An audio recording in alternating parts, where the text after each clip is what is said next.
Good afternoon, and welcome to this event on the role of municipalities in federalism. Thank you for joining us. My name is Ji-Yoon Han, and I'm a research associate at the Institute for Research on Public Policy's Center of Excellence on the Canadian Federation. This event is the fifth in a series created through a partnership between the school and the Center on contemporary issues in Canadian federalism. I'll just say a few words to introduce today's discussion, connecting it to the themes presented in the first four events, and then we'll pass it over to the moderator. Let me start by acknowledging that the land from which I'm talking to you is the unceded traditional territory of the Ganyanganhaga. I recognize that we all work in different places and therefore you work on a different traditional Indigenous territory. Please take a moment to consider the original peoples of the land you are on. Thank you. So far in this series, we've held four events on various contemporary issues in federalism, such as the fundamentals of fiscal federalism and the relationships with Indigenous peoples. All our events have been turned into condensed podcasts that can be listened to on the irpp.org. If you haven't listened to our past events, I encourage you to do so. Throughout the series, we've explored federalism with a focus on provincial, territorial, and federal governments. Within this context, our speakers have talked about the division of responsibilities and how each level of government has strengths and weaknesses. In our event on economic development and infrastructure, Herb Emery talked about the challenges of financing infrastructure, how funding considerations shouldn't just stop at building infrastructure, but also needs to include the cost of maintenance. He brought forward the question of who would be responsible for paying for the maintenance. Today, we talk about municipal governments and the role they play within the context of federalism. Municipal governments interact with their constituents the most in their day-to-day. Our speakers will talk about the challenges they face in carrying out their responsibilities to their constituents while they grapple with limited funding capacities and governance challenges. Now for the main event, I'll pass it over to our moderator for today, Thomas Hashar. Thomas? Thank you, Ji-Yoon, and thank you everyone for joining us. Like Ji-Yoon said, my name is Thomas Hatchard. I'm an independent public policy researcher.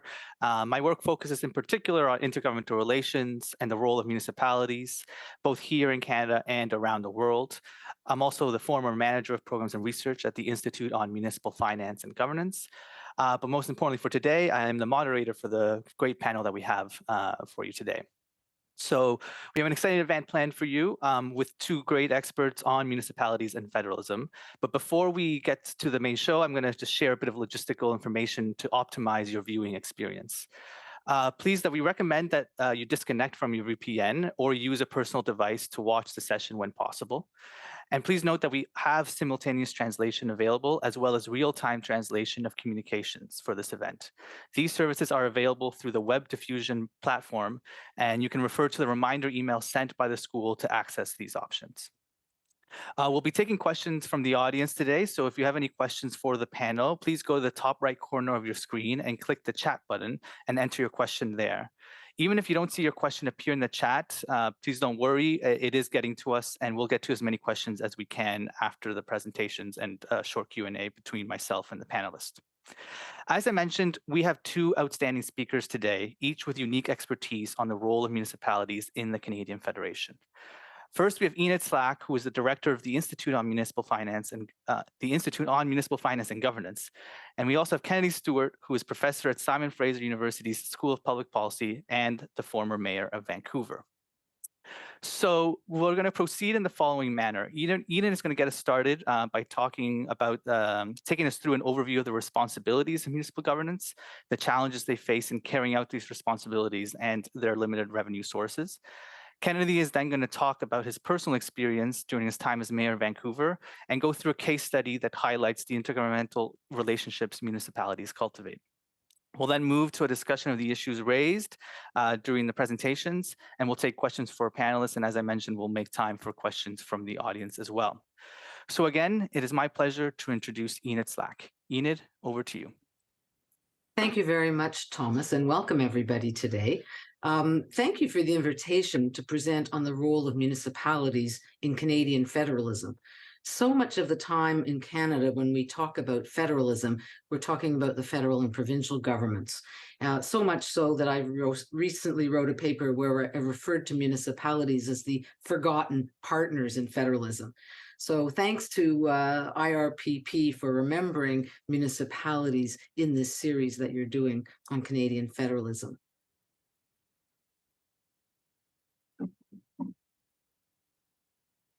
So what I would like to do in the time that I have with you this afternoon is provide a bit of a background on what municipalities do and how they pay for it. I know there's a varied audience here, and some will know more than others, but I thought I would start with a basic understanding of what municipalities do. Then I want to talk a little bit about whether they're fiscally sustainable or not and what we know about that. Then turn to some of the existing challenges that municipalities in Canada are facing and some of the future challenges that are coming down the road and what all that all means for their continued sustainability. Often I stop my presentations here, but it's a bit of a negative. There's a lot of challenges. So I want to add some opportunities at the end and be positive, and talking about the need to clarify federal, provincial, and municipal roles and responsibilities, and how to improve intergovernmental relations. So let me start with some background, and I think you all know this. Under the Canadian Constitution, powers are divided between the federal government and provincial governments. Municipalities are not recognized in the Constitution, except to the extent that they are the responsibility of the provinces. And that's why we often hear people say municipalities are creatures of the province. Other countries, it's not necessarily the case. Places like South Africa, Brazil, municipalities do have original powers in the Constitution, but that's not the case in Canada. There are about 3,750 municipal governments in Canada. Yes, I said about because we don't actually know the number because there's no one source of data in this country on local governments. These numbers are collected province by province. So what do municipalities do and how do they pay for it? This slide is from Statistics Canada. It's based on GFS data, Government Finance Statistics data, which is what is used by the OMF and the OECD.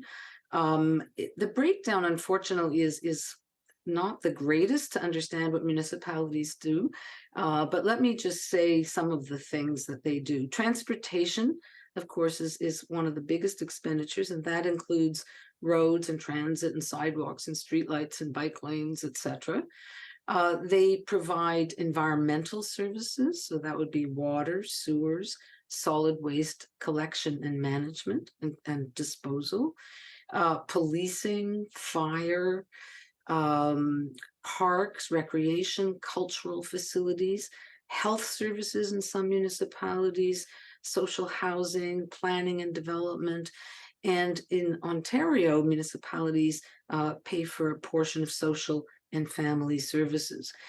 Again, this is not the greatest graph because it is for all of Canada, and there are differences across the country. As I mentioned, social services are cost shared in Ontario at the provincial and municipal levels. Ambulance is similar. In BC, we were just talking about TransLink, which is not on the City of Vancouver's books, but is a regional body. So there are differences across the country. Again, each province has its own legislation dealing with municipal governments, and so there are going to be some differences. This shows the distribution of municipal revenues in Canada for the last 10 or so years. The main sources of revenue are property taxes, which accounts for over 40% of municipal revenues, user fees, which are around 20%, and intergovernmental transfers. And you can see throughout this period from 2009 to 2020, the distribution of revenues is pretty similar. Things begin to change in 2020. Of course, this is during the pandemic. For the large cities in particular, transit fare revenues fell. That would appear in user fees. So you can see that user fee revenues went down from about 23% of municipal revenues to 20%. At the same time, transfers, and these are federal and provincial transfers, went up from about 20% to 25%. So if I were to do 21, 22, 23, and into the future, it's hard to know what that's going to look like. Will the federal and provincial governments continue to support municipalities after the pandemic is over? There are some other revenues. Again, there are differences across the country. So in Toronto, for example, which is governed by the City of Toronto Act from 2006, they're allowed to levy some other taxes, like a municipal land transfer tax, which they do, vehicle registration fees, which they did for a couple of years and then stopped, municipal accommodation taxes, hotels and Airbnbs, for example, billboard taxes. They can levy a commercial parking levy, which they're talking about now, but haven't done, and then taxes on alcohol, tobacco, and amusement. So some other revenue sources available to Toronto. So what are the roles and responsibilities of federal and provincial governments with respect to local governments? Well, as I said in the Constitution, the federal government has no role to play with municipalities. Local governments come under provincial jurisdiction. However, the federal government can spend money, and it can spend money in municipalities, and it does. So, for example, it provides transfers under the Canada Community Building Fund, which we used to call the gas tax transfer, and it can create incentives through these transfers, and it can impose conditions on these funds. It is worth noting here that when we look at federal provincial transfers and compare them to federal municipal transfers, federal municipal are largely conditional and largely for capital purposes, whereas federal provincial tend to be more of the unconditional variety. The federal government has also engaged with cities and provinces through tri-level agreements dating back to the 1980s. So there were site-specific agreements. You may recall the urban development agreements that were targeting specific neighborhoods, doing economic development. They were used in Vancouver, Edmonton, and Winnipeg. There are also sector-oriented agreements that implement national programs on homelessness and immigration, for example, and these are through local governance entities, and these were done in a few large and medium-sized cities.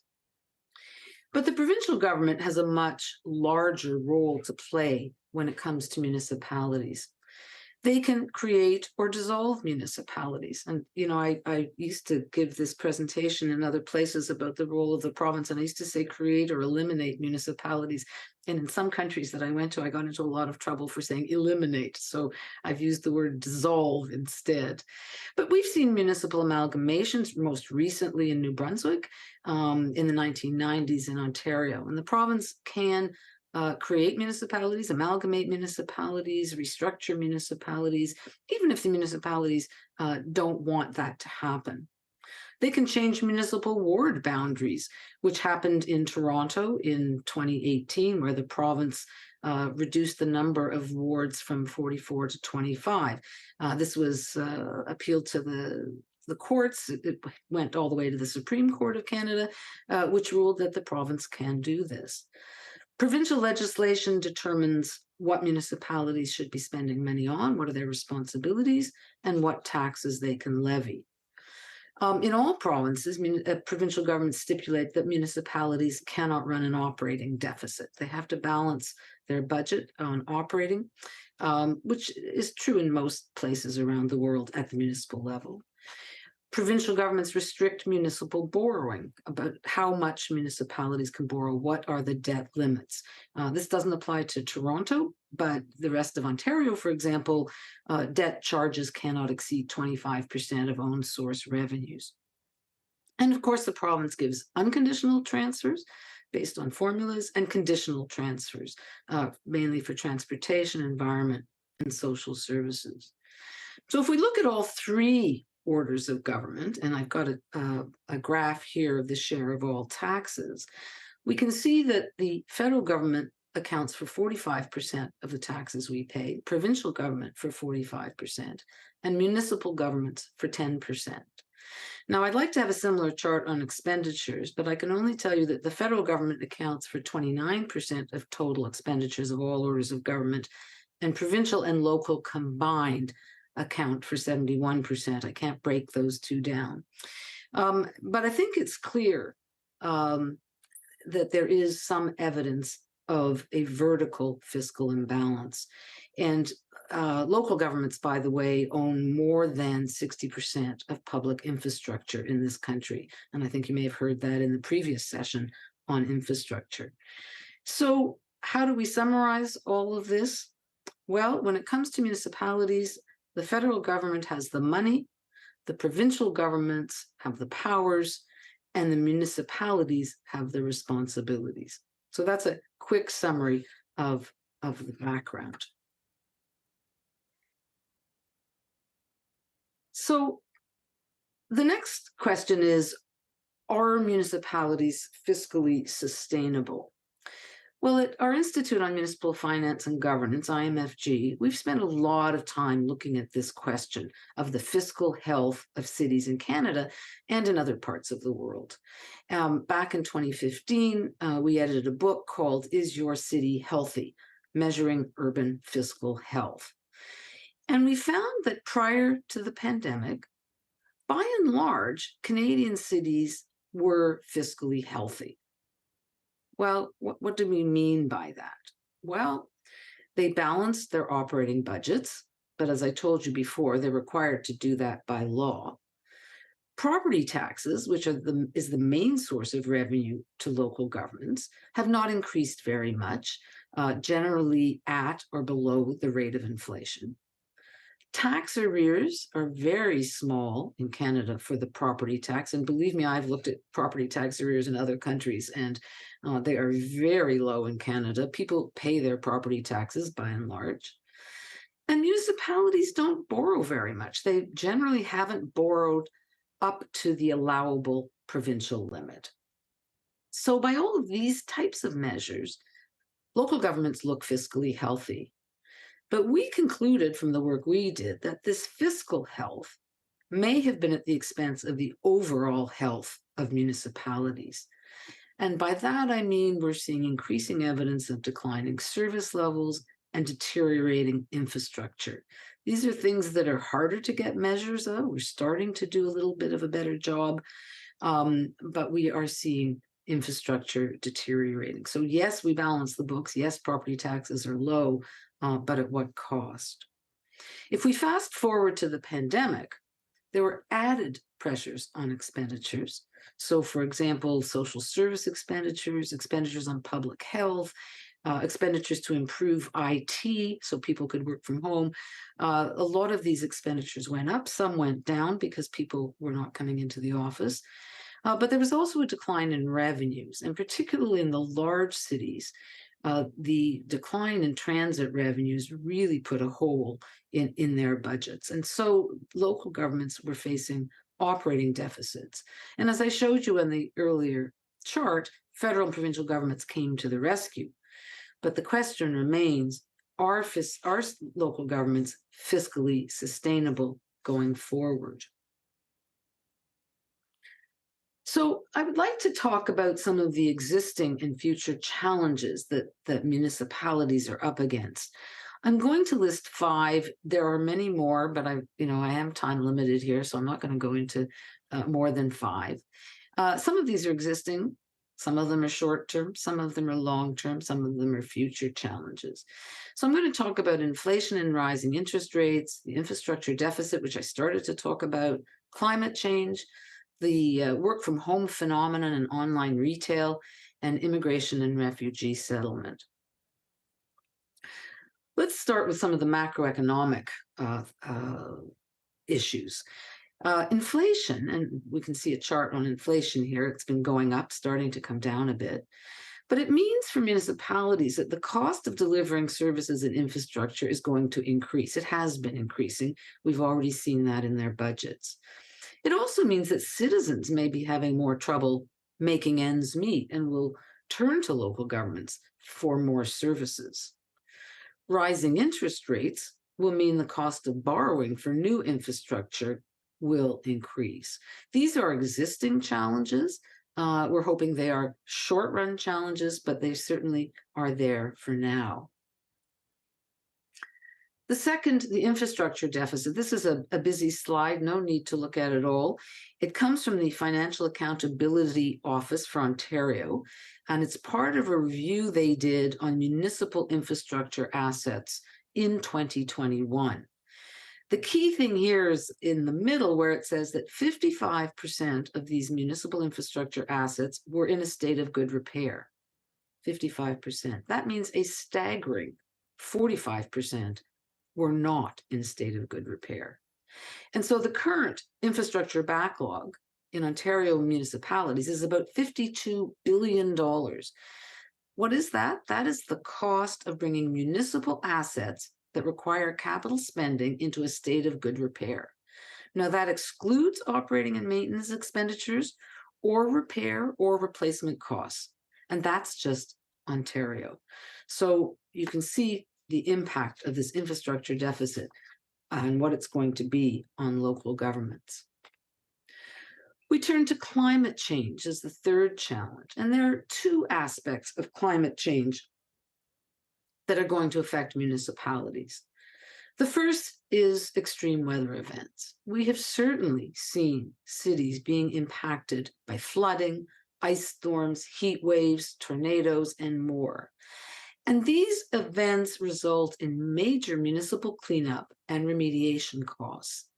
And of course, municipalities also need to consider measures to avoid approvals for building in locations at risk, like on floodplains.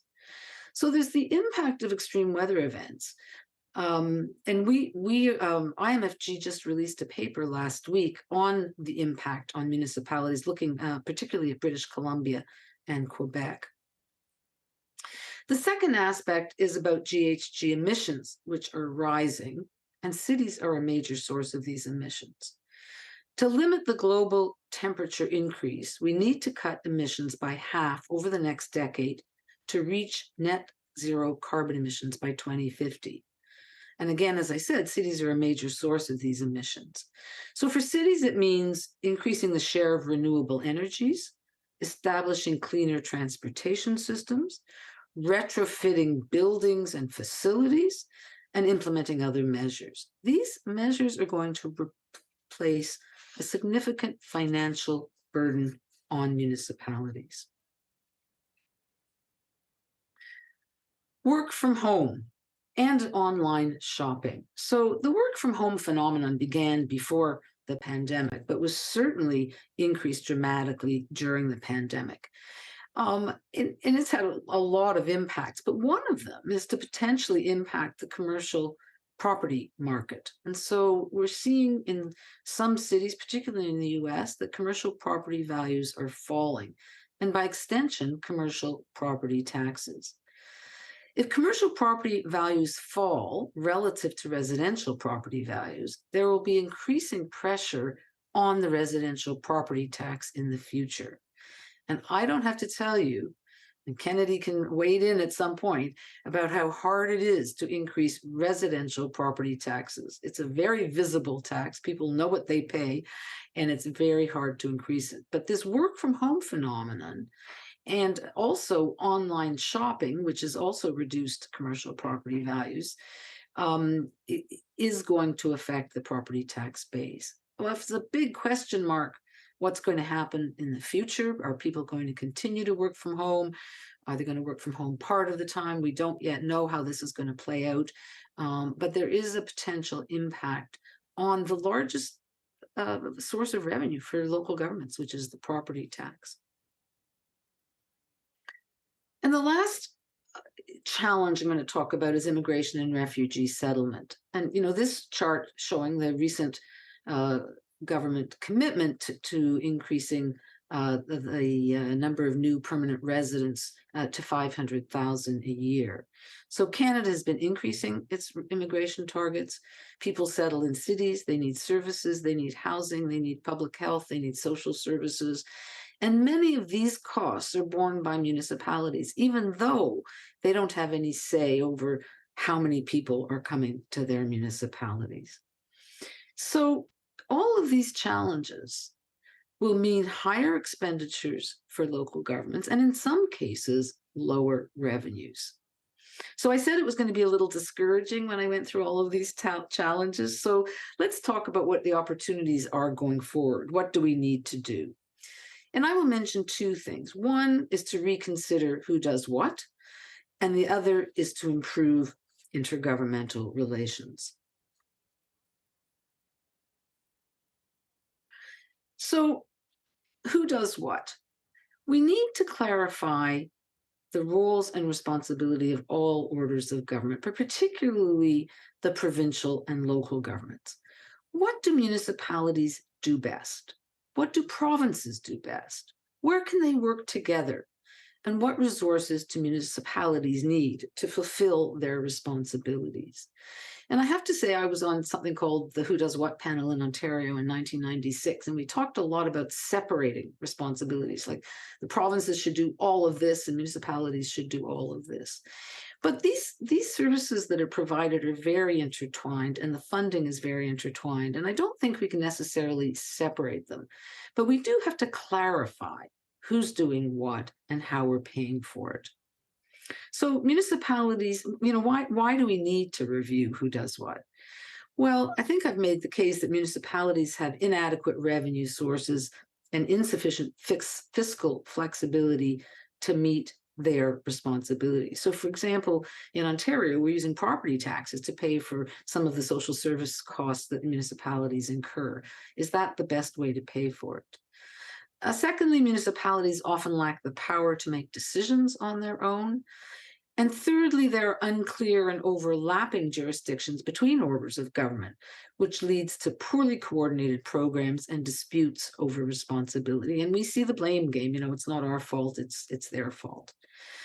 This slide here is from a paper we did a few years back on clarifying responsibilities. And this slide shows how the costs are shared for different services in Ontario. And in the top row, you can see things that the local governments are largely responsible for and funding themselves, like fire, parks and recreation, libraries and culture, etc. But when you get to the bottom row, you see a lot of cost-shared programs. So ambulance is shared with the province, long-term care, public health, social assistance, and childcare. And so, we thought about all of these areas where there's cost sharing and thought about the question of, who does what and how do we pay for it? So we've done a series of papers on the municipal role in various areas. So papers on housing and economic development, climate policy, public health, policing. And we're continuing this series for another year to see what is the appropriate role for each order of government in these different areas, and then how to pay for it and who does what. And again, we have to think about, when we're clarifying responsibilities, improving intergovernmental relations. And here's a series of studies, and you'll see Thomas Hatchard's name on many of them, because when he was at IMFG, he authored these papers. And as he noted in his introduction, this is one of his interests, intergovernmental relations, both in Canada and around the world. Municipalities need to be directly involved in negotiations and agreements on issues that affect them. So these are things like infrastructure, immigration, public health. But they are largely absent from Canada's system of intergovernmental relations. They're generally excluded from intergovernmental councils or committees, such as First Ministers' meetings or ministerial tables. In the most recent paper that Thomas authored, he suggests ways to strengthen trilateral relations. So, for example, through various types of trilateral agreements, and I talked about a few before, location-specific agreements, like the urban development agreements that we used to have, or policy-specific trilateral agreements, but also sectoral-specific trilateral intergovernmental councils, or a general trilateral council, like the first ministers' meetings. There's also an important discussion to be had about the revenue sources for municipalities, and that's the area that I work in the most. As we saw at the beginning of this presentation, municipalities are increasingly delivering a much wider range of services than they ever have, but they have very few sources of revenue to pay for them. So let me conclude by just saying, by way of summary, that municipalities are on the front lines when it comes to delivering essential services. And we certainly saw that during the pandemic. But they have limited revenue sources. Municipal fiscal sustainability is being threatened by the existing and future challenges that I mentioned, but also many others.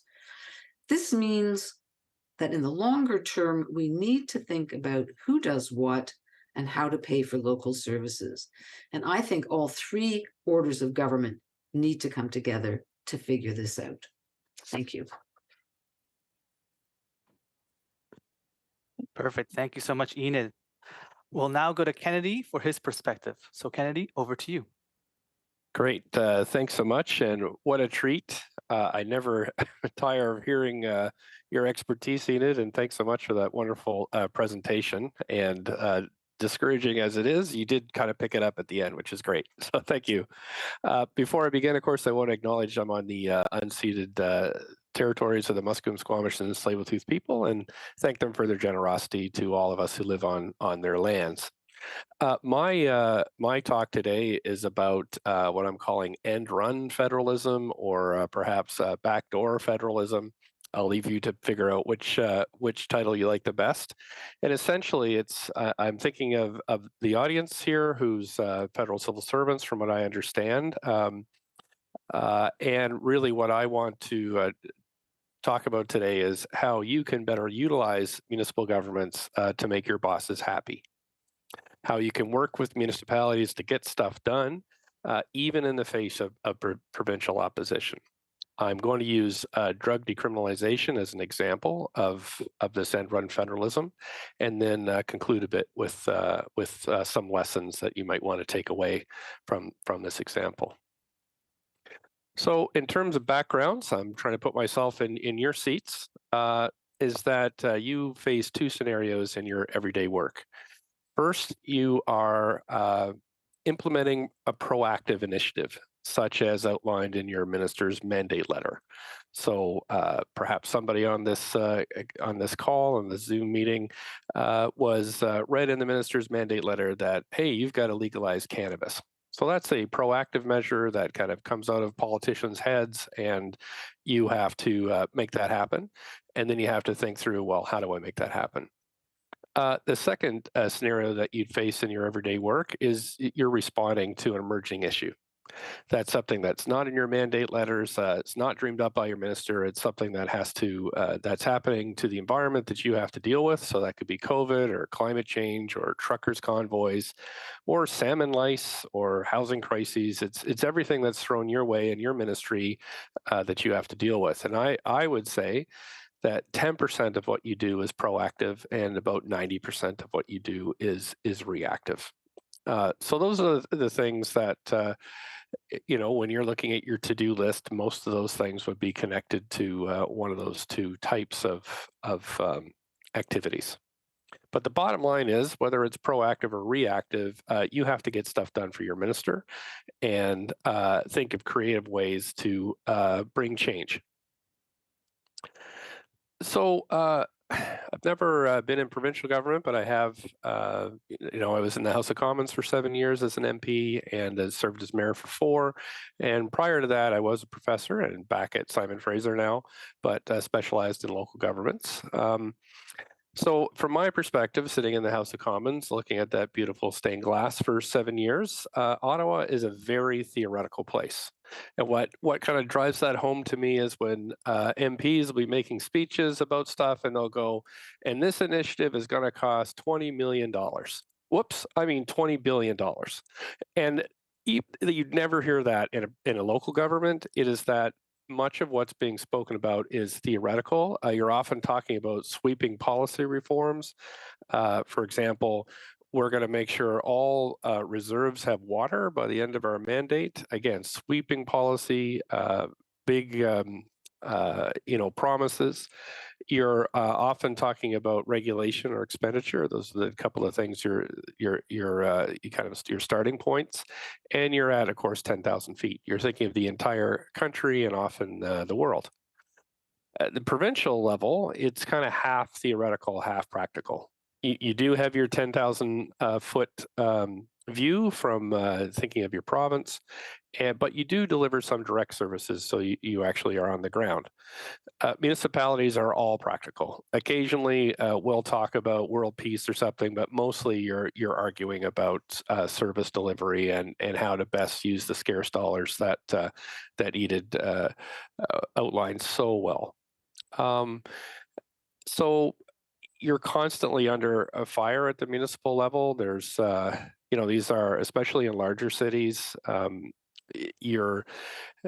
would say normally you're working kind of 60-hour weeks, but in things like when COVID hit, completely unexplained, unanticipated disasters, that level of work goes up considerably, and and often you're kind of winging it because the federal and provincial governments haven't worked out what they're going to do yet. But you have to deal with, hey, what do we do to get PPE to our frontline responders? Feds and province are kind of talking about how that happens, but meanwhile, you're scrambling to try to get masks on cops and firefighters. So we don't get the luxury of the theory at the municipal level. But I would say that municipalities are an underutilized resource for federal policymakers and those who implement federal policy. So, let's talk about municipalities as willing but underutilized partners. First of all, my experience is federal and provincial governments are rarely good friends, and they're often adversarial. They often see each other as adversaries. If you look at the latest health agreement, where the provinces were demanding so much for so long, and then the feds just came in and said, "Here's your money, take it or leave it," kind of thing. Not a lot of not a lot of hugging and backslapping going on at any of these meetings. Actually, I had one provincial health minister brag to me once how he had never met with his federal colleague, and kind of held that up as a point of pride. So there is also personal divisions between these ministers, and really, I would say, honest collaboration between those two levels of government is rare. It's only when one side can force the other to do something that something happens. On the other hand, though, municipalities are desperate to take help from anybody. If they have so many problems to deal with all the time, if you can come up with any idea that will help them deliver, to solve a local problem, then they'll take it. Now, municipalities used to be really scared of provincial governments. I would say they're less scared now. Enid's slide showed about the distribution of a municipal budget. Most of it's property taxes followed by user fees, but it used to be that operating budgets, direct grants from federal and provincial governments used to make up, mostly provincial governments, made up a much larger portion of the municipal operating budgets. And that really scared municipalities because they were worried that money would disappear if they displeased the province. But now, for example, the city of Vancouver, it must be under 10% is direct money from the province, probably less than that. So you're not really scared of the province anymore. They may, what you say, to destroy the local government. They may eliminate the local government, but that's not going to happen. So really, there's you can be a bit more brash as a municipal government because you're not as worried as about provincial punishment. They might say mean things about you, but they don't really. They're not going to use the nuclear option very often. So in the past, when a lot more money came from the province, if the feds gave money directly to the municipalities, the province could just get it back by cutting the municipal grants. They would just take that money away, and so then the question is, well, what's the point if you're a federal government? Why would you do that? But that's not really the case anymore, and the provinces can do really very little to fiscally threaten municipalities. So I know that federal departments will often cooperate with non-governmental organizations, but I would say increasingly municipalities would be a better option because they actually do have quite a lot of entrenched power and quite big workforces that can't actually deliver. But to do this, to make municipalities your partner or to woo them over, you're going to have to use your imagination. So I'm going to walk you through a case study, which is about drug decriminalization here in the province of British Columbia, really my take about how that came to be. And then hopefully that will trigger your imagination as to how you can get stuff done for your minister by cooperating and working with municipalities. So here in British Columbia, we've had a massive spike in illicit drug-related deaths. In 2013, we had 334 of these types of deaths, but in 2022, province-wide, that spiked to 2,272 deaths in the province. So that is a death rate, which is a terrible phrase, but that's what it's called, a death rate from 7.2 deaths per 100,000 to 43 deaths per 100,000 British Columbian residents. And if you saw this in any other area, you would think it's catastrophic. I do with drugs, but it's a very difficult, stigmatized topic to talk about. So that's 12,000 deaths over a 10-year period. With the average age of death being 44. So it is now, these illicit drug-related deaths is now the biggest killer of young people in British Columbia, and increasingly Alberta, Saskatchewan, and Ontario. Coming back to British Columbia, despite the well-documented proof of these increase in deaths, the province of BC seemed very reluctant to act in any kind of big way. Their initial response, there was a state of emergency declared, a public health emergency in 2016, and then a massive distribution of Narcan or naloxone, whatever you want to call it. So like if you run into somebody that's overdosing, then you would hit them with naloxone, and then they would come back to life and then go through the hospital and recover. That seemed to be the biggest way that the province was dealing with this. But what we were seeing increasingly was, of course, all fire services, who are the main responders to overdoses, were just getting crushed. The suicide rates of firefighters that were responding was skyrocketing, as was sick leave and frankly just leaving the job entirely, because in my municipality, but increasingly small ones across the province and in rural areas, firefighters, that was the bulk of their job, is basically responding to these overdoses and deaths. Just to give you an example of this practically, every Monday morning when I was mayor, I would get an email that came in to tell me how many people died the previous week from illicit drug overdoses. And these emails would tell me how many resuscitations had been undertaken by the fire department, and these are mostly undercounts. So, for example, 1 week it'd be 14 deaths and 150 resuscitations, the next to be 10 deaths and 120 resuscitations, 12, 11, 2, 5, 6, like every week this would come in, and then we'd have between 100 and 200 resuscitations by the fire department, which was just devastating to think these are real people.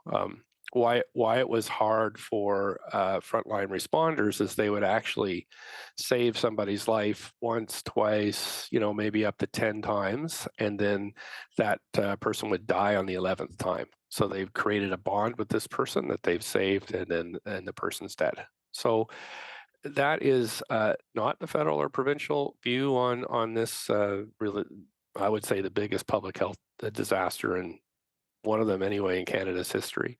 But at the municipal level, it's very real. And I was the head of a big city, but when this is happening in small municipalities, you're a mayor with a clerk and 1,000 residents. It is completely overwhelming, especially when your firefighters are volunteers. So I started to get more active on this. I was elected at the end of 2018, and in 2019, I had a task force on what to do here.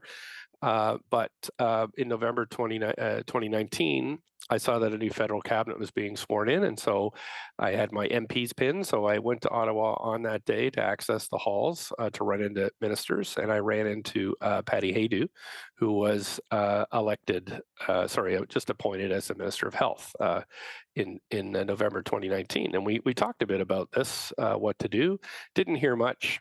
But then the overdose deaths began to spike as COVID started to come in to hit us hard as well. That's because of the physical distancing and other measures we had to take. So the minister called me in the summer to explore, what perhaps we could do about this, and then called again and said it would be legal for us as a city to apply for a federal health exemption to decriminalize drugs. That would be within our own boundaries, and we could do it without provincial approval.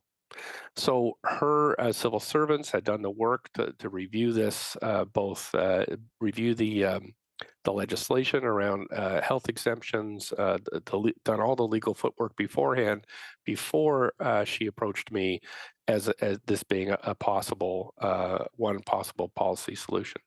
So, of course, I jumped on this. I put a motion forward to council a couple months later in November, and we submitted our application to Health Canada by March 2021, with our final application in May 2021. The province was playing this very weird game where they had said they were in favor of decriminalization, but only if it was a national initiative.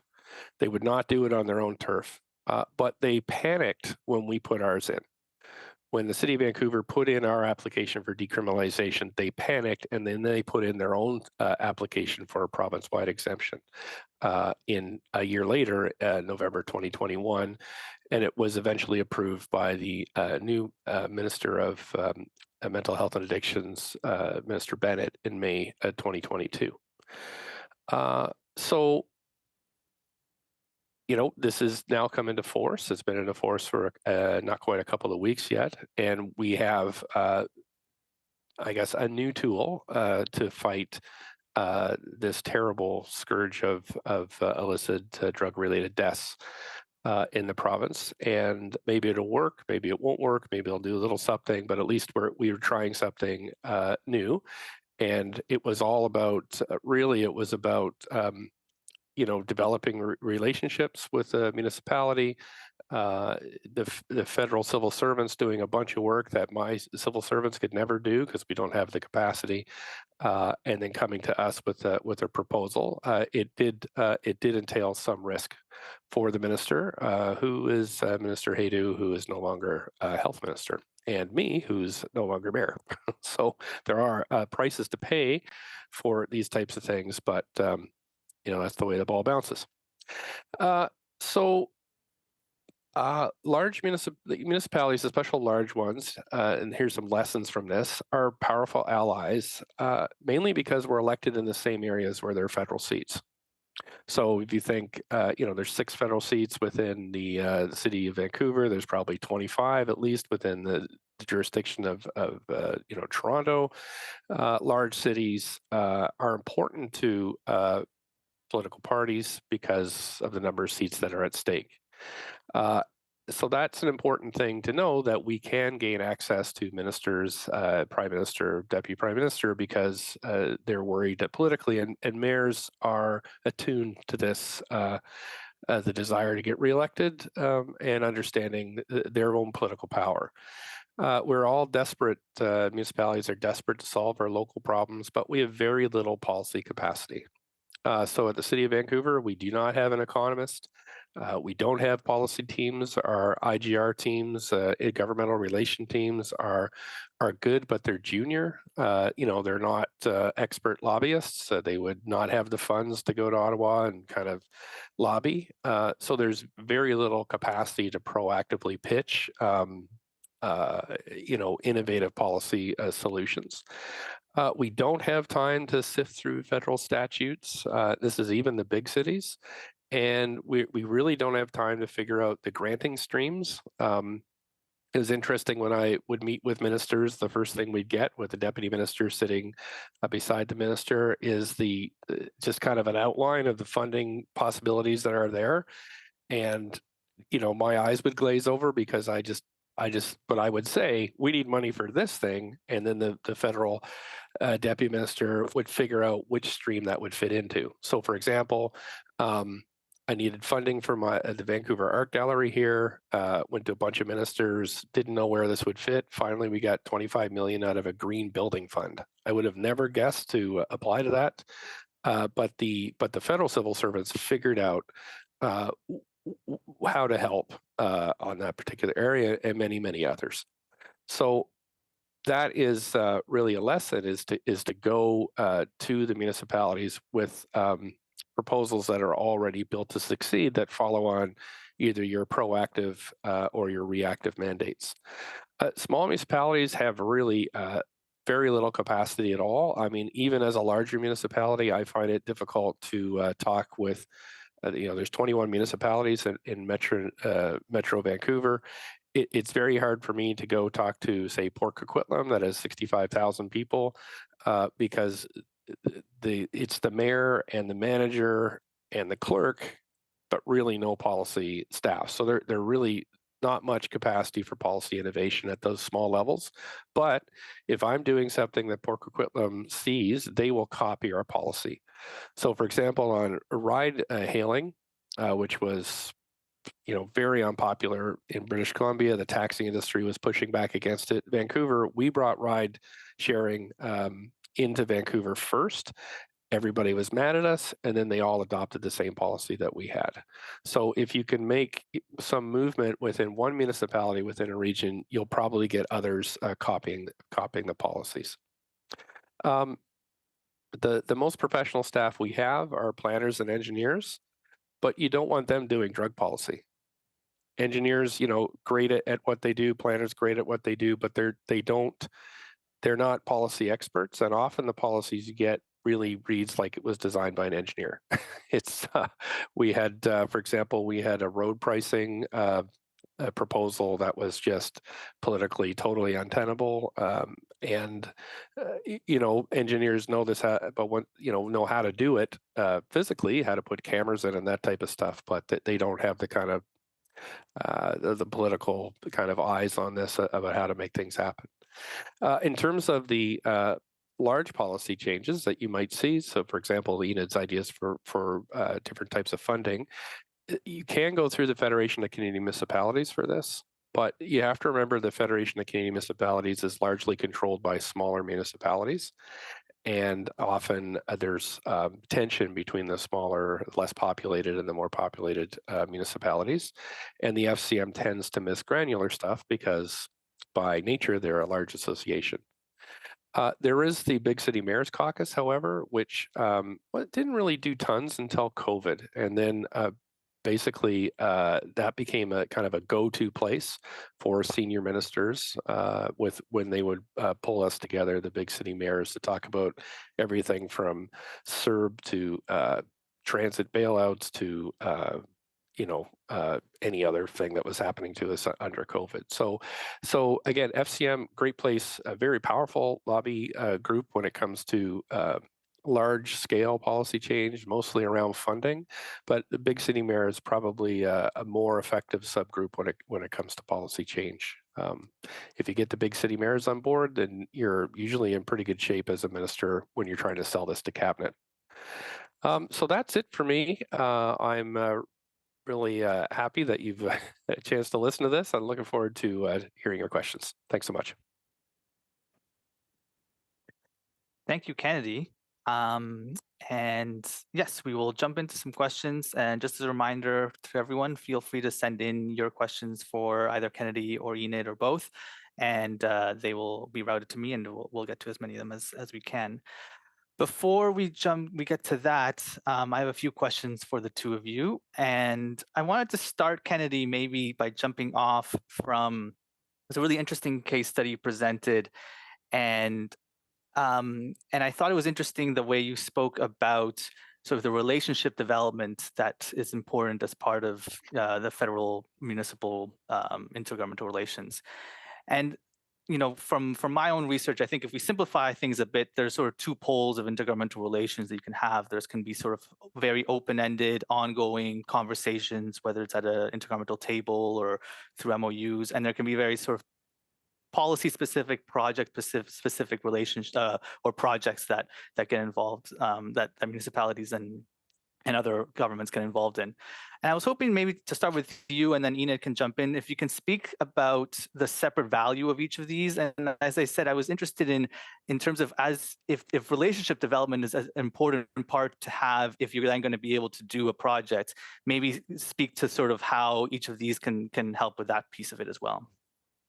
Okay, so I think both are important. I do think that big scale policy change is important, and how I've, that's where the Federation of Community Municipalities comes in. They're a very important tool for building consensus among municipalities and then presenting proposals to the federal government for approval.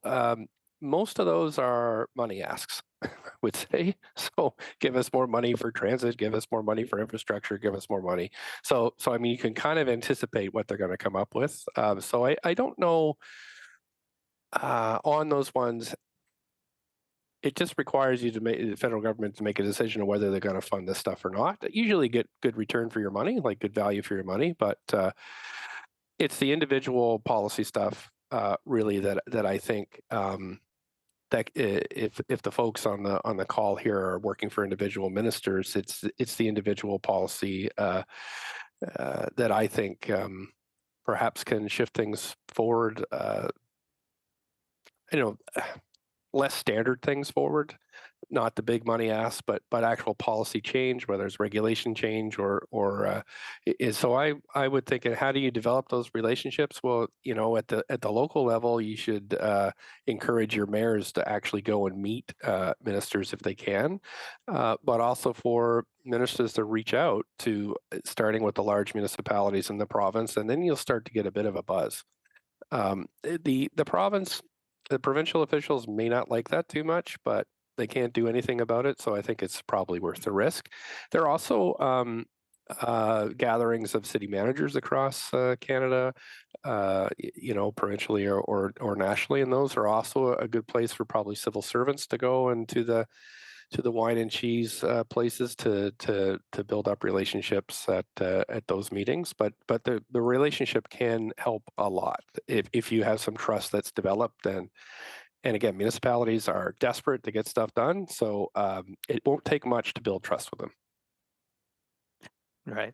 Enid, did you want to jump in on that as well? Well, I agree with Kennedy that you really need both. I mean, you need the sector-specific, location-specific agreements to deal with specific issues, like we talked about immigration and refugee settlement or public health.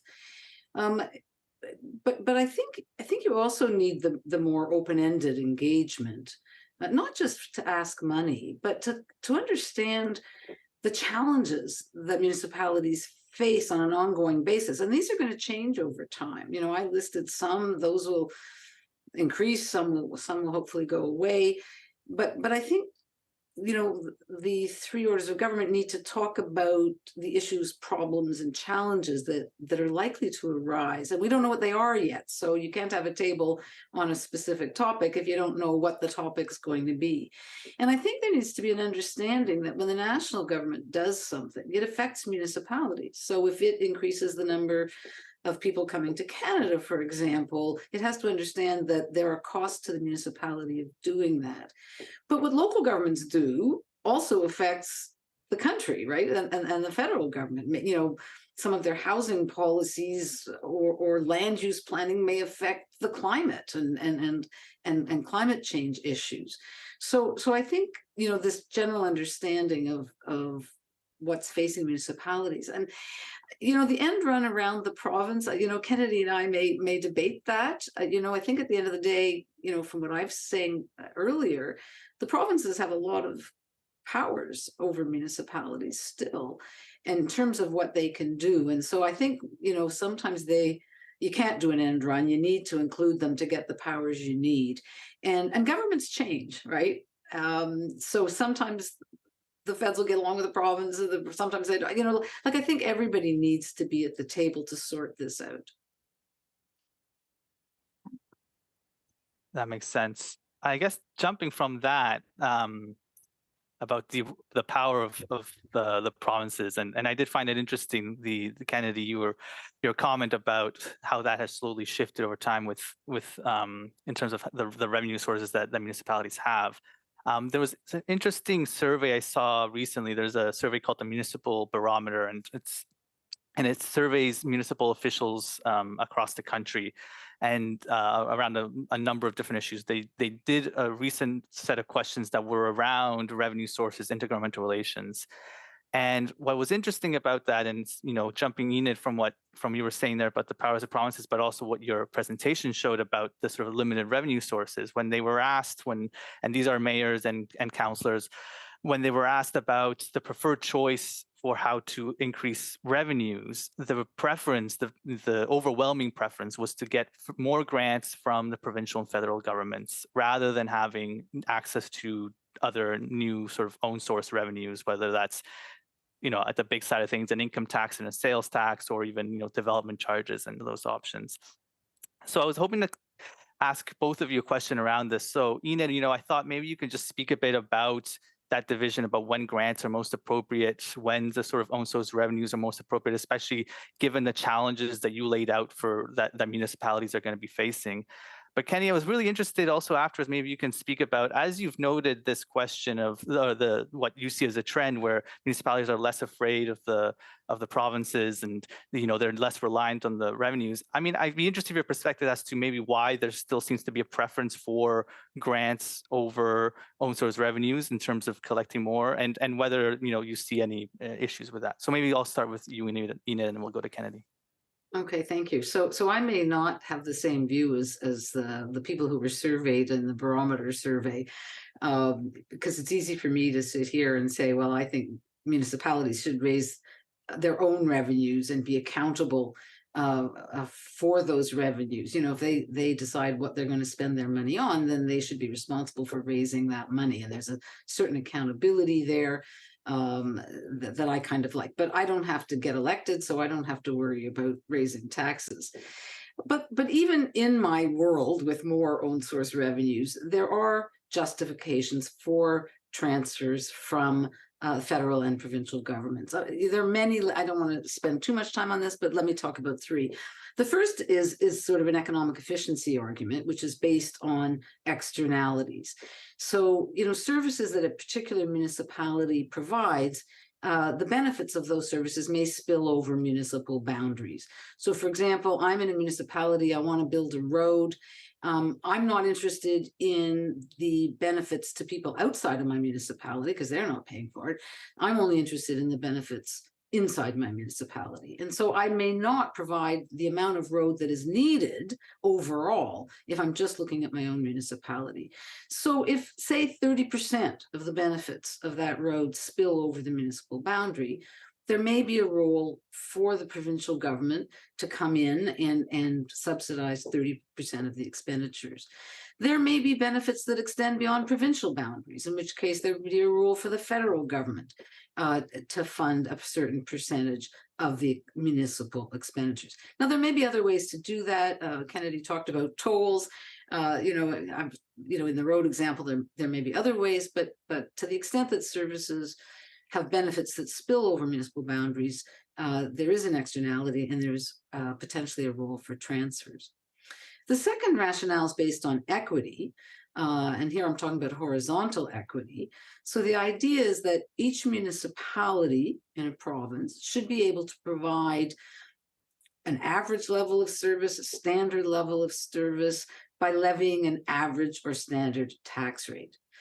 Some municipalities may not be able to do that. Their costs may be higher, their needs may be higher, or their fiscal capacity may be lower. So we're talking here about an equalization grant, basically, that is an unconditional grant based on the fiscal capacity, and in some cases it might be based on the expenditure needs of municipalities. I believe 6 provinces in Canada have provincial municipal equalization transfers. We did a paper at IMFG on this as well. A third rationale is to close the gap between the revenues that can be raised at the local level and the expenditures required to cover the assigned local responsibilities. And this is a sort of a vertical fiscal gap. I was talking about the horizontal fiscal gap before. This is a vertical gap. And it may arise because local governments are assigned more responsibilities than they can finance from the revenue raising powers that they have at their disposal. So to close that vertical fiscal gap, you get an unconditional grant, and that would be appropriate. So those are reasons why you might see federal and or provincial transfers to municipalities. There are other reasons. There may be political reasons. I'm not going to go into all of the other reasons, but those are 3. But keep in mind that particularly conditional transfers do distort local decisions. They're meant to do that, right? So if I'm funding as a federal government 30% of your expenditures on something, I'm going to encourage you to make expenditures on that function, not on another. And so there's less local autonomy in that case. The other problem with transfers, of course, is they're not stable and predictable. And Kennedy, you know that. They can be high one year and go down the next. And, municipal expenditures go up sort of in a smooth kind of way over time, but the grants don't always. And when grants are cut back, municipalities have to scramble to raise property taxes or user fees to make up the difference. Kennedy, Yeah. your thoughts? Well, my first thought was, what's something that a cabinet member never wants to hear? Congratulations, you're the new Minister of Municipal Affairs. Because it is basically your job is to manage municipalities, and when there's a lot of them, 3,500, that is a big job, and you're rarely going to approve. You're rarely going to get approval from municipalities, and every time you go to their annual conventions, you're absolutely going to get hammered because you're not doing enough. So really, from my experience, provincial governments see municipalities as kind of a necessary evil that they have to manage rather than partners. Not all, for example, Premier Gordon Campbell, way back when, didn't see municipalities that way because he was a former mayor. I think Mike Harcourt was the same. So those with municipal experience maybe see municipalities different, but many that don't see them as adversaries. And that makes it very difficult to sit down and have a talk about something. So maybe that's another angle to look at if you're trying to win municipalities on side is to see what their relationships are with the province. I think the reason why the survey may have said, "Oh, please don't give us any more of our own revenue raising powers," is because municipalities don't have policy advisors or economists on staff. They're simply like when you have so much stuff coming at you every day, everything from off-leash dog parks to, earthquake preparation. Like it's everything that your policy analysis is done in the room at the time, and you whip through the pros and cons of is something that whether you want to go get it proactively or whether you're reacting to an offer. And one of the things would come up is if you're going to get a slice of the sales tax, then you would have to set the rate, and that would be bad for your reelection possibilities. But if you had economists and proper policy advice, they would definitely say, no, take this. This is a good thing because then you don't have to increase your property taxes so much. So I do think that if this is something that the provincial or federal governments wanted municipalities to take, either just do it to them or try to build up, some allies. We just here in Vancouver, we won the FIFA World Cup, and I came out and said that we wouldn't spend more than $5 million locally to host that. I did that proactively without telling the province, so then they were on the hook for paying all the rest of it. Then there was this little mechanism where we could, if the municipality requested it, we could put on a hotel room tax that needed to be approved by the province, and the province asked us to do that. We did it. And then now we have a hotel room tax, which is a new revenue source that I would hope would come to the municipality permanently, but we'll see what happens. So again, for me, to get stuff done, sometimes you've got to be aggressive. And even though you try to tell the province things, often the communication channels are not great. So give them a heads up before you send out the press release. But other than that, there's not a lot of negotiation beforehand often. That's interesting. We have some good questions from the audience coming in, so I'm just going to ask one more, and Kennedy, to you first, just to coming off of what you said there. I think your point is very interesting about municipal capacity and how that actually affects, in some senses, for what municipalities may ultimately believe is reasonable to receive in terms of revenue raising capacities or anything else. You speak of, your presentation was really about, utilizing municipalities, how the federal government can utilize municipalities. I suppose setting aside the question of, increasing municipal capacity and and how that would happen, but taking municipal capacity as it stands. You spoke a little bit about how to engage municipalities. Can you maybe speak a bit more about how the federal government can engage with municipalities meaningfully, both given the capacity that they have and don't have, and also, as you were mentioning, you did mention there's a lot of them, sort of that fragmentation. And I'm curious on that from a perspective as well as almost how the strengths of each order of government and sort of what is it that each order of government can bring when you have that relationship, given where municipalities are right now. Yeah, sure. So I would say a tremendous strength of the federal government is the ability for policy analysis and designing like incredibly detailed and effective policies. That is not a strength of municipalities. So I was just thinking about gun control. How the federal government just announced out of the blue, I think Bill Blair did this, they were going to ban handguns.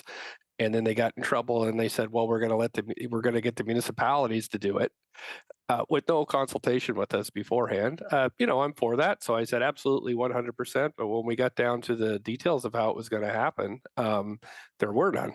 That nobody had thought it through more than from what I know. And I was on board for this, how it was going to happen. So I would say if I was going to do that again, is to work with the municipality, like one or two would be fine prior to the announcement. And then the municipalities could say with confidence how this would roll out, but don't have the municipal staff do it. Have the federal staff understand the provincial statutes, the local government acts and all that kind of stuff. So that's what I would say. If you want to get stuff done, the provinces aren't cooperating. You want to go through a municipality, then do the work beforehand. Even having joint tables, having municipal staff on working with federal staff is a big resource drain for municipalities because it takes them off of other files. And the other thing that federal governments have is a luxury of time and the ability to bring in a lot more resources if they need them. Municipalities really don't have that option. So federal governments could provide grants to municipalities to hire in consultants or something. That's one way around it. But that's what I would say is it should be worked through, in a legal way that you could put in a motion to council is the best way to do it, I think, rather than having, me doing it at 1:00 in the morning for the council meeting the next day, right? And that's often what happens, I think. Right. Ina, did you want to jump on that? I have a couple audience questions here as well for you if you want.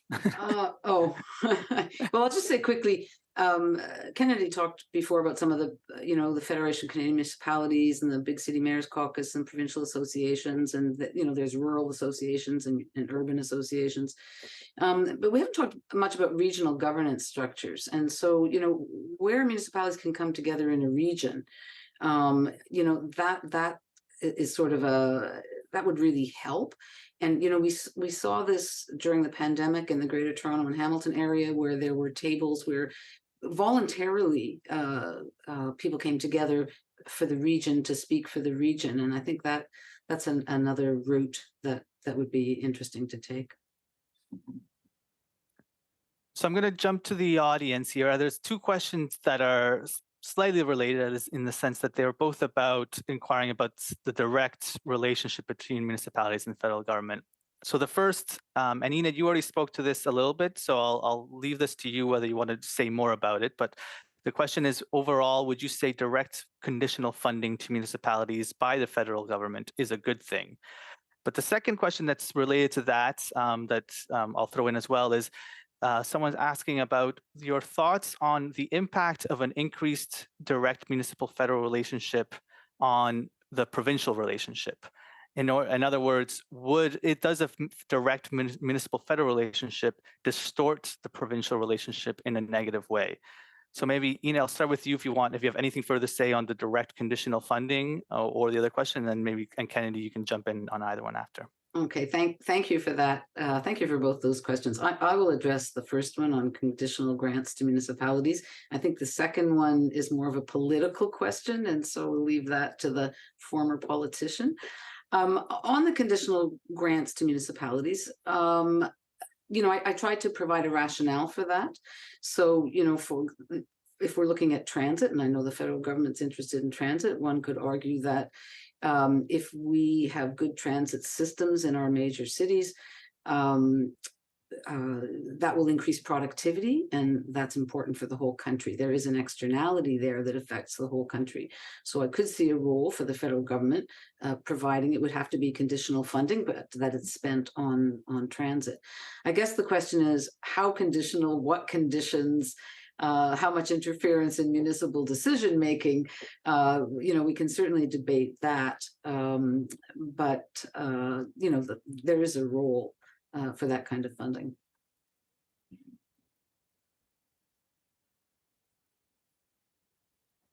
Kennedy, did you want to jump in on maybe the second question here, which is, I'll just repeat it for your sake, whether the impact of an increased direct municipal-federal relationship on the provincial relationship, and whether the direct municipal-federal relationship would distort the provincial relationship in a negative way.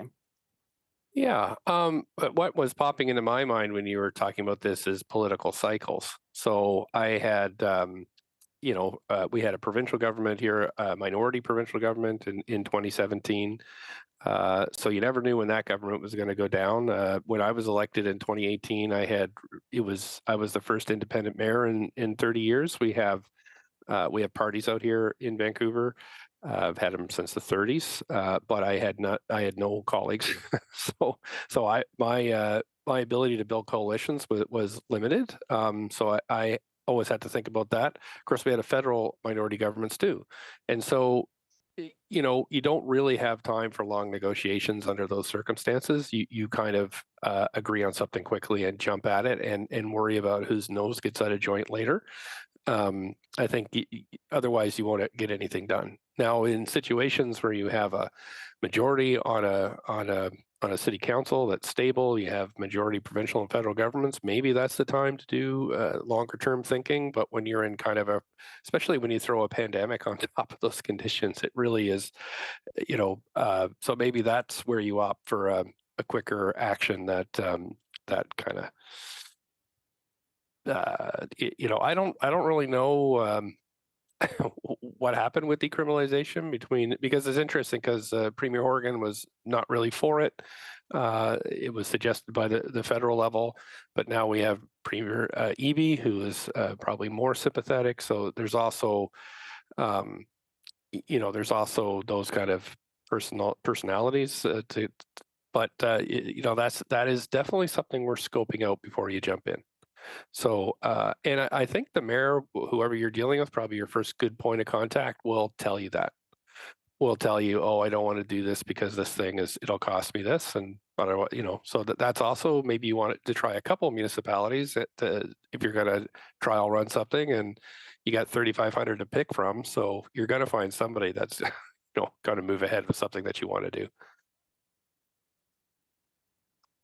Great. Another question here is for either of you, I suppose. I'm wondering if the speakers could share their thoughts on the role of upper levels of government during times of failure at the municipal level. I guess I would, add my own spin on that. Is I suppose failure can mean two things. When I read this, failure can mean, if there's a sort of fiscal failure of some kind, where with a bailout that's necessary. But failure could also mean there's all our conversations sometimes of other municipalities are in the way of some sort of policy solutions that need to happen at the provincial level. So I'll throw both those definitions of failure out there and you guys can answer the questions. Well, I'll address the fiscal issue. In the municipal acts or local government acts in each province, I mean, the province is on the hook when a municipality goes bankrupt, and they come in as the supervisor for the municipality to get their situation back in order. So there is a role for the province there. They have to do that when there is a failure in the budget. I was thinking of municipalities are usually better at blocking things than they are making things happen. So that's where I would think we're thinking of failure. So, for example, I know I'm talking a lot about drugs today, but when they did cannabis legalization, municipalities, of course, were affected because we had to license all of these cannabis stores. And the city of Surrey said, we're not providing any licenses to any stores. And so the carrot with that was supposed to be a transfer of some of the revenues to the municipalities, which the provincial government's never done. They've just held all the revenues and never sent them their way, just the municipalities' way, despite an agreement to do so. So I do think that municipalities may do this in order to leverage something else out of the senior levels of government too. So I would think if a municipal government is blocking something, I would think maybe some incentives are worthwhile. Maybe that's when you use a one-time, conditional grant or unconditional grant to kind of woo the municipality over to compliance, or then moving to some kind of penalty. I think it's rare that you'd see the provincial government come in and replace municipal government or individual officials. And it's really hard to get rid of municipal officials. Like councils can't do it themselves. You have to go to court, so provinces might think of tinkering with those laws a little bit, because some municipal politicians do atrocious things and still stay in office. So government policy at the local level is one thing, but individual activity is another, and that's something that municipalities probably, the provincial government should look at a little more. But try to woo them over first. If I could just jump in, the notion of local governments failing is an interesting one, because would you ask the same question? What if provincial governments fail? Should the federal government come in? Local governments are elected, right? They're governments that are elected by the people. So this notion that, it's okay to come in and change what they're doing, but it isn't at the provincial level, was an interesting question. I just, through the pandemic, I did a survey of right at the beginning of my constituents, of the residents, and I said, how many of you aren't going to be able to pay property tax this year?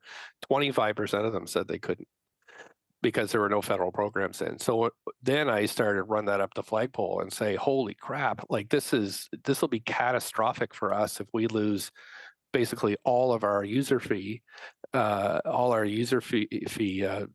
income, as well as 25% of our property tax revenue. I mean, as it was, we still had to lay off 18% of our employees. Like many municipalities did massive layoffs through COVID, and without strikes, which I think is, nobody wants to talk about COVID anymore, but it was like a traumatic thing for municipalities in more ways than one. But again, the senior levels didn't seem as interested in listening to the front line, basically, which was can be problematic, and hopefully we can learn lessons from that as we go forward. A last question here from the audience, and Kennedy, I'll throw this one to you, as I think your experience both at the federal and municipal level might be useful here. We've been talking about federal, provincial, municipal relationships. The question here is, how do you see the role of municipalities in improving relations with the Indigenous governments and communities which they share territory? And the second part of the question is, how do you see the division of responsibilities between the orders of government when a municipality's action could have an impact on these Indigenous governance or communities? Oh, that's such a great question. So we did when I first became mayor, my staff and I did a stakeholder map, and the three local nations, Musqueam, Squamish, and Tsleil-Waututh, were at the top of that, even over the province for us. So everything that we do, and it's a little different in British Columbia because we don't have treaties. These are unceded territories, and so we took reconciliation very seriously. So everything we did, major policy change, always started with me talking to the nations first, even before we talked to residents to see where they were. So SkyTrain expansion at the University of British Columbia, the very first map that was generated, I went to the chief of the Musqueam, Wayne Sparrow, and I said, what do you think? And he was not keen on one station location, so we went back and altered it. And so they are at the core of everything, and in fact, it gives you leverage over the province, especially in British Columbia's case, because they have significant ability in the court. So it is, my number one relationship. So no Olympics unless they're signed off by the First Nations. No. So really, essentially, on large policy decisions, they had a veto, which is that was self-imposed, but I think it's increasingly going to be the case. Yeah, that makes sense. Ina, do you have anything to add on that, or? No, I thought that was a great answer, and I think Vancouver's a good model. So thank you. And I guess we only have a few minutes left. Enid, I'll throw one last question to you that I have, which is, you spoke a lot about the challenges going forward for municipalities, and we're coming out of major COVID-19 crisis, this inflationary crisis. These can seem like potentially things that we just have to let municipalities help municipalities through, as they are potentially, hopefully are short-term crises. But maybe can you just, with the last couple minutes here, talk about the longer view and, maybe the more structural challenges or opportunities that policymakers should be focusing on, assuming that hopefully we will get out of this this inflationary period and that COVID-19 will truly be behind us at some point? Well, those are assumptions. I mean, I assume we will get out of the inflationary period at some point. I'm not a macroeconomist, so I don't want to say for sure. Whether we'll get out of the COVID impacts is another story, because, of course, the whole transit fare revenues and transit ridership is coming back very slowly and may not come back. But, I think it goes back to what I was saying about the structural problems. I mean, what should municipalities be doing? And then how do we pay for it? And, municipalities do a lot of different things. So they do things that are pretty much providing like private things with private good characteristics, like water and, things we can charge user fees for. The property tax is good for those services that have collective benefits, where we can't identify the individual beneficiaries. We can't exclude those who don't pay, as we can with user fees. So there we have a property tax. But if municipalities are getting into redistributive services like social services and public health, The property tax and user fees aren't the way to go. We need to think more about income taxes. And then if they're providing services that cross municipal boundaries, I talked about transfer. So we need to come up with a model. Once we figure out what we think municipalities should be doing, I think we then need to come up with a model of, well, user fees will work here, property taxes will work here. We made it income taxes or sales taxes and transfers. And so, I think we have to think in those terms of so much of the way municipalities work goes back to legislation from the 1800s, and local governments don't look like that anymore. Back then it was roads and water and a few little things. We're talking about such major expenditures at the local level. It can't be property taxes, user fees, and transfers. I think we need to think about how this whole system is structured and what needs to be done. Well, that's great. I think that's a really great note to end it on. So I just want to thank you, Enid, thank you, Kennedy, for your presentations and for this discussion here. I found it really interesting. I hope everyone in the audience found this interesting as I did. Your feedback is very important to us, and so I invite you to complete the evaluation that you will receive in your emails in the next few days. The school has more events to offer you, and I encourage you to visit their website to keep up to date and register to all future learning opportunities. So once again, thank you, Enid. Thank you, Kenny. Thank you, everyone in the audience. I hope you all have a wonderful day. Thank you.